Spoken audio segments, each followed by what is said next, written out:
chance in the 18th minute with Serie looking rather intense. Very late in the first half, Adrian Mutu onto the area, and Marco Di Loreto stops him. The referee awards Fiorentina the penalty kick opportunity. The slightest of touches by Di Loreto, sending Fiorentina to the spot. And from there, it's the veteran, Christian Vieri. He makes it 1-0. Second half, Torino, Vincenzo Grella on the far side. And this one is off the post and in.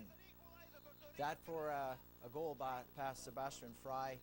And it's the Australian international Grella with the goal there.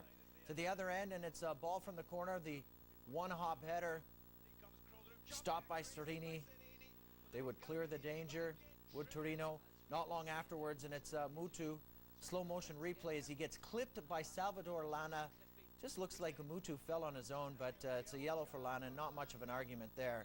Clipped him. So Mutu chips it to where Serie was. So calm. 2-1 goal in the 76th. Fiorentina score 2 PK goals to hand Torino yet another defeat. Little something I like to call mid-table madness. It's 11th place Genoa, 9th place Atalanta in the white, ripping them. Free kick off the crossbar in the 27th. First half stoppage time now. Giuseppe Scully and Claudio Rivalta clocking heads in the midfield. Oh, that is not a good one. Rivalta left on a stretcher. He was subbed off at halftime. That a nasty blow. Hopefully he is all right after that. 67th, Sergio Floccari taken down in the box. PK called. Cristiano Doni. 1-0 Atalanta. Tisone now with the corner in the 72nd as we run into the crowd. Headed. And this one will be popped in by Floccari for the 2-0 lead until waved off for offside. Tough on the camera angle. It looks okay, but it really could go either way. But while they're complaining to the referee, Genoa goes down, pounds one in the net. They tie the match at 1. Marco Borriello with the goal. That coming in the 73rd. Getting the crowd back into it. 75th. Everyone onside for this one. Shot stopped by Rubinho, but Doni cannot stretch to get the rebound. Maybe a little iron yoga before next week. 84th, Genoa at the corner. Luciano Figueroa the header. 2-1. Genoa wins. They rally from 1-0 down for a second straight game. They've now won 3 straight. Those the 2 games from Saturday. Odd. Coleman is having a wall built around the team.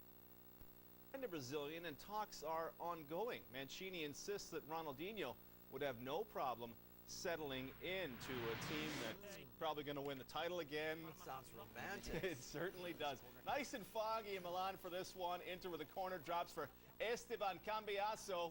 Nice quick finish.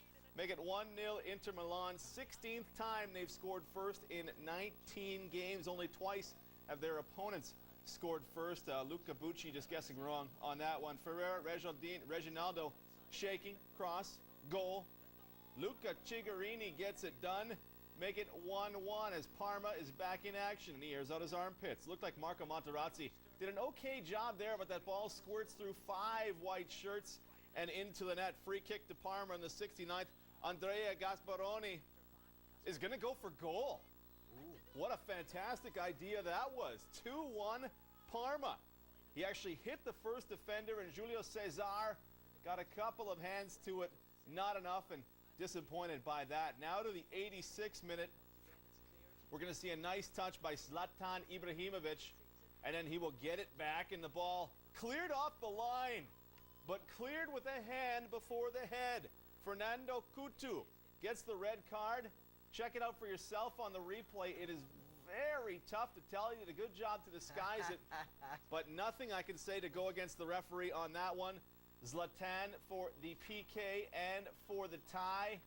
As we now trickle into the 88th minute, that is good. 2-2. So 2 minutes to go. Zlatan wants to get the ball back. Everybody's hustling. Let's get back. But Parma wants to slow things down because Uncle Mo has left their side, and Uncle Mo has left their side entirely because Zlatan, man on his back, man in front of him, he don't care. Inter pulls a rabbit out of the hat. Their home record remains unblemished with 2 goals in the final 3 minutes. 3-2, the final. That was an interesting uniform the referee was wearing. Looked like tiger skins almost. Juve trying to keep pace with leaders Inter. They were at home to Sampdoria, who are in search of a UEFA Cup spot for the moment. Juve winners of their last four at home, and defending here, Claudio Bellucci, the free kick. And he doesn't look overly happy with that delivery as it sails over the bar. And this chance in the 5th minute, and Gigi Buffon didn't even try for it. 5 minutes later, Pavel Nedved, look at him working. Juve back 15 minutes later. Christian Molinaro sends it in from the left side. David Trezeguet, the touch as it hops out wide behind keeper Luca Castellazzi. That in the 29th minute. And Juve again, the ball over the top this time. Castellazzi comes out, makes the initial save. The second, headed off the line. The third, kicked off the line. Juve protesting that it crossed the line somewhere. I mean, why wouldn't you? They had so many chances. Surely one of them went over the line. Sampdoria survived the threat, and we'll take a look at the video replay here. We'll zip it forward, zip it back, and really it's hard to tell if that one actually crossed the line, but it did remain goalless. Still in the first, Sampdoria making a mess of this clearance. Juve send it forward, and Trezeguet one hops it off the crossbar, and yet another close call for Juve as Trezeguet just lunges at that one. Sampdoria now with a corner, and this one would sail to the far post. Christian Maggio gets his head onto this one, and it's out of play. This one ends goalless. A few other matches from Italy.